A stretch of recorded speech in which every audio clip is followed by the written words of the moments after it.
Take your mask down. No, sir. Take your mask down. No, sir. I'll give it to you. Your stuff, just Take your mask. Gather round, children. I'm about to tell you the story of either the next great true crime saga or the next great internet hoax.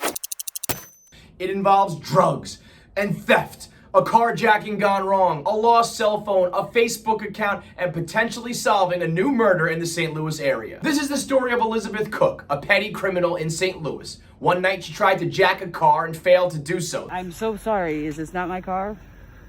What the fuck are you doing? What is this?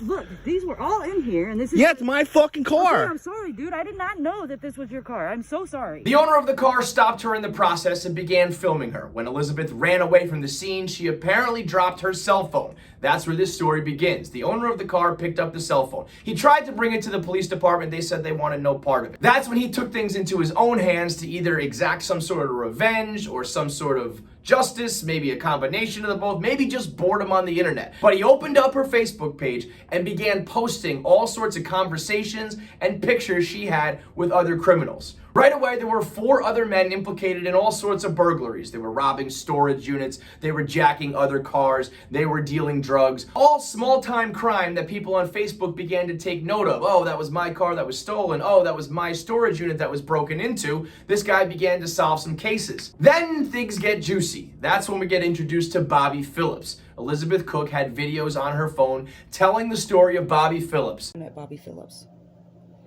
Bobby Phillips had spent 43 years in prison for a murder that he committed when he was 17.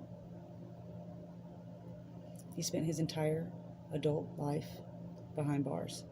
A man that she met and had an emotional connection with. According to Elizabeth, the story of Bobby Phillips is that he was a young boy who was abused by his parents. Until the age of 9, they forced him to live in a shed. At one point, they put a dead body in there and it was decomposing with him. So he ran away and lived on the streets, eventually went to jail for murder, where when in prison, he took it upon himself to learn the law, got off of death row, got out of prison, was supposed to work for a law firm, lost that opportunity due to COVID, and that's what brought him out to St. Louis, where he was living in shelters, living on the streets, and met Elizabeth Cooke. Apparently, the story goes that they got so close, Bobby Phillips put her in his will. And just 3 days later, he died of a mysterious drug overdose. Now, this is still at the very early stages, but some people on the internet feel like we might have the next great Netflix documentary. That this might be Don't Fuck with Cats Part 2, where we have some vigilante justice using the internet and crowdsourcing all the information to solve a murder case. Which would be awesome. It's the power of the internet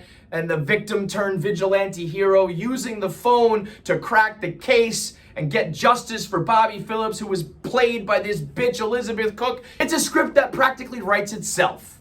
And that's what's got my antennas up on this one. The whole thing seems almost a little too perfect, a little too dramatic. There's perfect cell phone footage of the attempted carjacking, and her phone so very visibly happens to fall out while she runs away.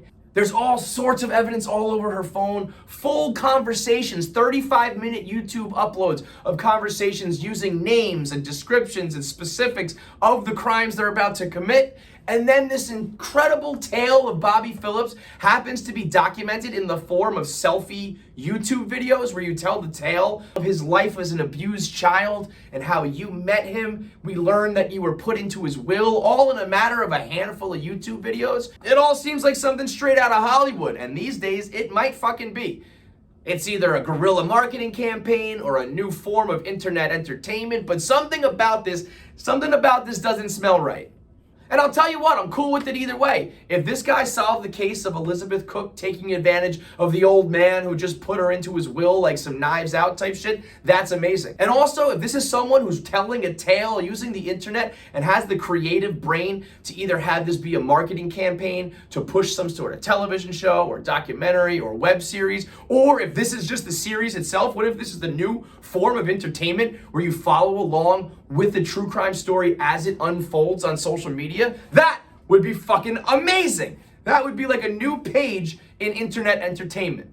So one way or another, the story of Elizabeth Cooke is going to be an interesting one. Either it truly is the next great true crime saga, or it is the next chapter in how we market things and how we trick the audience and how we get inside your brain and make all these hoaxes feel like they're real. So now we play the waiting game to see what else is posted on the Facebook page, to see what other people on the internet can dig up. I tried to find a Bobby Phillips in St. Louis who died of an overdose. I couldn't find anything, but he was like living in shelters as a vagrant, so that probably wouldn't make headline news. At the moment, I don't see anything to corroborate that it's real or a hoax, but I know you motherfuckers are on the edge of your seat wanting to find out because we're all sick fucks who love these murder cases, so we just gotta wait and see.